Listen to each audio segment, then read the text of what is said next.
తాకట్లో ఉన్న మీ బంగారాన్ని విడిపించి ఆ రోజు ఆన్లైన్ రేటుకి కొంటాం. Sharma gold company. నమస్కారం, వెల్కమ్ టు సుమన్ టీవీ. నేను గీతాంజలి.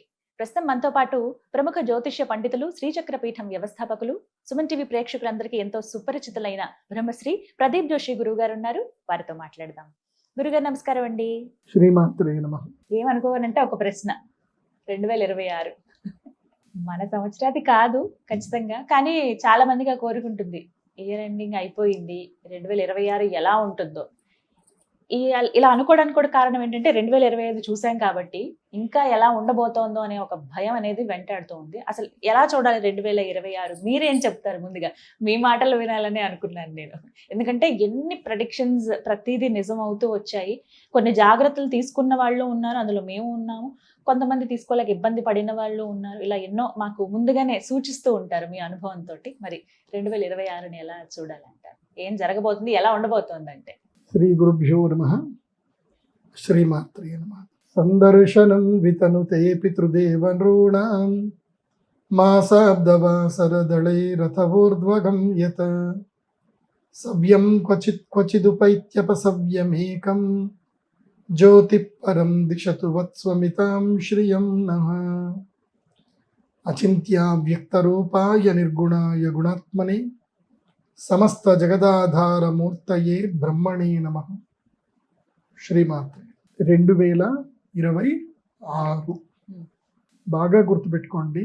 2026వ సంవత్సరము నేను లాస్ట్ టైం కూడా చెప్పాను, ఈ విశ్వావసనామ సంవత్సరం 2025 జడ్జిమెంట్ ఇయర్ అని చెప్పాను. జడ్జిమెంట్ ఇయర్ అయిపోయింది. అందుకే 2025లో పెద్ద యుద్ధాలు జరిగాయి, పేలుళ్ళు జరిగాయి, దుర్మార్గులు చాలా మంది చనిపోయారు. తర్వాత ఎంతో జలప్రళయాలు జరిగాయి, యాక్సిడెంట్లు అయ్యాయి, అన్నీ అయ్యాయి. ఓకే, 2026 జూలై తర్వాతనే చాలా మార్పులు వస్తాయి. సో నేను చెప్పేది జూలై వరకు, జూలై తర్వాత ఇంకోటి రెండు థియరీస్ వస్తాయి. ఇప్పుడైతే జూలై వరకే చెప్తాను. మళ్ళీ జూలైలో మళ్ళీ ఒకసారి, ఎందుకోసమంటే ప్రతిసారి అక్షయ తృతీయ మనకి ఎప్పుడు బాగా గుర్తుపెట్టుకోండి. నేను ఏది చెప్పినా పర్ఫెక్ట్ ఉంటుంది.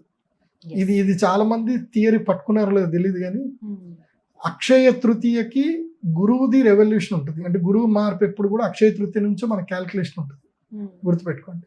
అయితే అక్షయ తృతీయ లేకపోతే శ్రావణ శుక్రవారము, లేకపోతే మనకి ధనత్రయోదశి, లేకపోతే వసంత పంచమి. ఇప్పుడు మెల్లిమెల్లిగా మారుతూ ఉంటాడు కదా 12-12కి. ఈసారి ఆషాఢ శుద్ధ ఏకాదశి వరకు ఒక సిచ్యువేషన్ ఉంటుంది రాశిఫలం. అంటే అందరి జీవితాలు ఆషాఢ శుద్ధ ఏకాదశి వరకు చెప్తాను, అంటే పెద్ద ఏకాదశి వరకు. ఇక అనుకోండి వరలక్ష్మి వ్రతం అనుకోండి, ఈసారి అందరు వరలక్ష్మి వ్రతం అందరి జీవితాలు మారుస్తారు. ఎవరెవరి జీవితాలు మారుస్తుంది అది కూడా చెప్తాను. ఫస్ట్ మేషరాశి. మేషరాశి వాళ్ళకి ఏంటంటే డిసెంబర్ 5 నుంచి చెప్తున్నాయి. ఈ ప్రెడిక్షన్స్ అన్ని డిసెంబర్ 5 నుంచి క్యాలిక్యులేషన్ వేసుకోండి, దాని ముందు అయితే కాదు.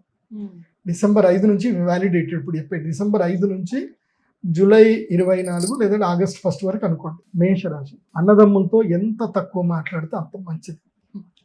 అన్నదమ్ముల జోలికి వెళ్ళకండి, వాళ్ళతోటి ఏ ఫైనాన్షియల్ ట్రాన్సాక్షన్ చేయకండి, వీళ్ళకి షూరిటీలు పెట్టకండి. ఓకే. రెండోది, మేషరాశి వాళ్ళు ఇప్పుడు చాలా జాగ్రత్తగా ఉండాలి. ఏంటంటే వీళ్ళ జీవితం లోపల అనూహ్యమైనటువంటి మార్పులు రాబోతున్నాయి. మెయిన్గా ఏంటంటే డిజాస్టర్స్ జరగబోతున్నాయి మేషరాశి వారికి. డిజాస్టర్స్ అంటే ఈ సంవత్సరం కనుక జాగ్రత్తగా ఉంటే అదృష్టయోగమే.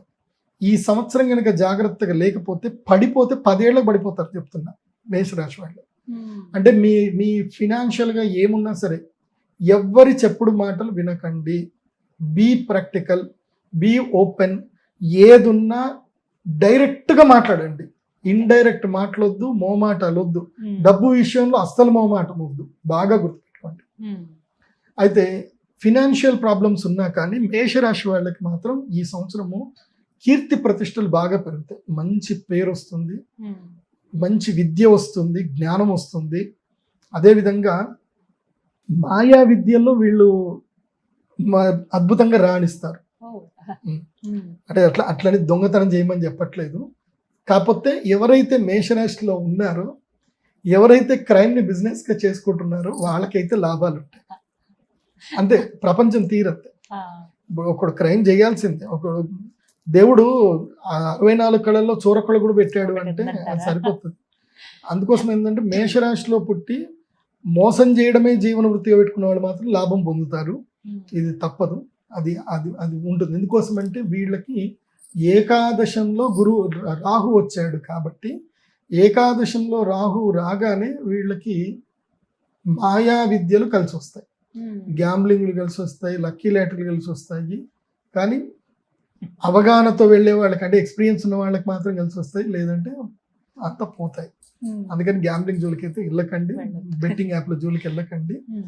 కాకపోతే ఏంటంటే కొంచెం కాకబట్టండి, ప్రేమగా మాట్లాడండి. నేను మేషరాశి వాళ్ళకి ఈ సంవత్సరం అంతా చెప్పేది ఏంటంటే వచనే కా దరిద్రత, ఇదొకటి నేర్చుకోండి. అంటే మాట్లాడడంలో దారిద్ర్యం చూపించకండి. ఎంత వీలైతే అంత మాట్లాడండి, ఎంత వీలైతే అంత ప్రేమించండి. ఇట్లా తేనె ఒలకపోయాల అంతే ఫినాన్షియల్ డీల్స్ అని కుదురుతాయి. ఎంత ప్రేమ మాట్లాడాలంటే తీపిగా మాట్లాడాలి. ఇక మర్యాద ఇస్తే ఇంకా మనకేంది, మన తూర్పుగోదావరి జిల్లాలో మర్యాద ఇస్తారు చూడండి, ఆ మర్యాదకి 10 రెట్లు మర్యాద ఉండాలి. వాళ్ళు భోజనం పెడతారు చూడండి, దానికన్నా 10 రెట్లు భోజనం పెట్టాలి. శత్రువునైనా సరే అండికి దిగకండి. ఓకే, అలా ప్రేమ మాట్లాడండి, అన్ని పనులు జరిగిపోతాయి. ఈ సంవత్సరము మేషరాశి వాళ్ళకి నోరే అదృష్టము, నోరే దురదృష్టం. నీ మాటే నీకు మంత్రం, లేదంటే నీ మాటే నీకు పసక్. సో మాటని జాగ్రత్తగా కాపాడుకోండి. మేషరాశి క్లోజ్. వీళ్ళకి జూలై తర్వాత మాత్రం గృహయోగం స్టార్ట్ అవుతుంది. మేషరాశి వాళ్ళకి నెక్స్ట్ ఇయర్ జూలై తర్వాత ఇప్పటి నుంచి ప్లాన్ చేసుకోండి. ఇల్లు కట్టుకునేడానికి ఇప్పటి నుంచి ప్లాన్ చేసుకోండి. కంపల్సరీ మేషరాశిలో పుట్టిన వాళ్ళందరూ కూడా నెక్స్ట్ ఇయర్ ఇల్లు కట్టుకునే ప్లాన్ పెట్టుకోండి. క్లియర్? మొత్తంగా 2026లో ద్వాదశ రాశులకి ఈ విధంగా ఉండబోతోంది గారు. ధన్యవాదాలు. నమస్తే. శ్రీమతి.